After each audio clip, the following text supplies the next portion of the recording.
قال شاعر علم وہ دولت ہے جو لٹتی نہیں، خرچ کرنے سے کبھی گھٹتی نہیں۔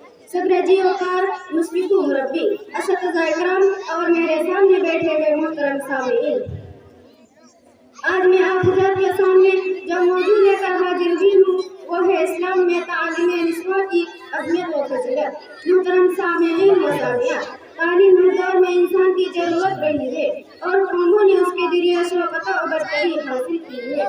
اسلامی نقطۂ نظر سے تعلیم نہ صرف یہ ہے کہ ضرورت ہے بلکہ ہر مسلمان پر علم کا طلب کرنا فرض ہے۔ فرمان رسول طلب العلم فریضۃ علی کل مسلم، علم کا طلب کرنا ہر مسلمان مرد و عورت پر فرض ہے۔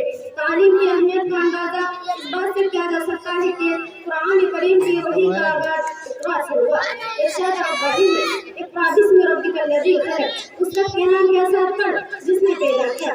اسلام میں علم دین کی اہمیت، علم اور اہل علم کے قدر و منزلت، حصول علم دین کی ترغیب وغیرہ کے بارے میں جس انداز سے اسلامی شریعت نے روشنی ڈالی ہے اس کی نظیر کسی دوسرے مذہب یا تحریف میں نہیں ملتی۔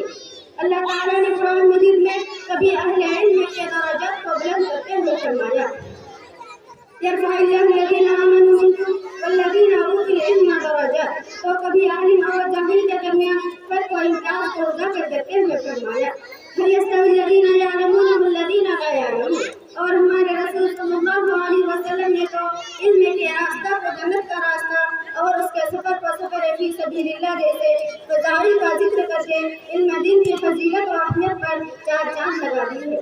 لیکن افسوس کی بات ہے کہ آج ہم مسلمان علم سے بہت دور ہیں، اور خاص طور پر آج ہم جس معاشرے میں رہ رہے ہیں اس میں عورت کو تعلیم سے محروم رکھنا ہی غیرت اور قوانین کی پاسداری کا ثبوت مانا جاتا ہے۔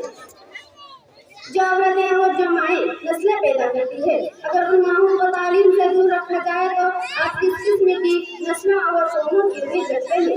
یہی وجہ ہے کہ ہمارے رسول صلی اللہ علیہ وسلم نے فرمایا من احل ثلاث بنات فعتقهن وزوجهن واحسن اليهن فله الجنہ، یعنی جس نے 3 لڑکیوں کی پرورش کی، ان کو تعلیم و تربیت دی، ان کی شادی کی اور ان کے ساتھ اس میں سلوک کیا تو اس کے لیے جنت ہے۔ حضرات، اسلام مرد عورت دونوں کو مخاطب کرتا ہے اور اس نے ہر ایک کو عبادت اخلاق و شریعت کا پابند بنایا ہے، جو کہ علم کے بغیر ممکن نہیں۔ علم کے بغیر عورت نہ تو اپنے حقوق کی حفاظت کر سکتی ہے اور نہ ہی اپنے ذمہ داریوں کو ادا کر سکتی ہے۔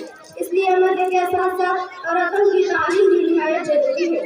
آخر میں اللہ تعالیٰ سے دعا ہے کہ الہی تو ہمیں علم کی اہمیت و فضیلت کو سمجھنے کی توفیق دے، آمین۔ السلام علیکم ورحمۃ اللہ وبرکاتہ۔ جزاک اللہ خیر۔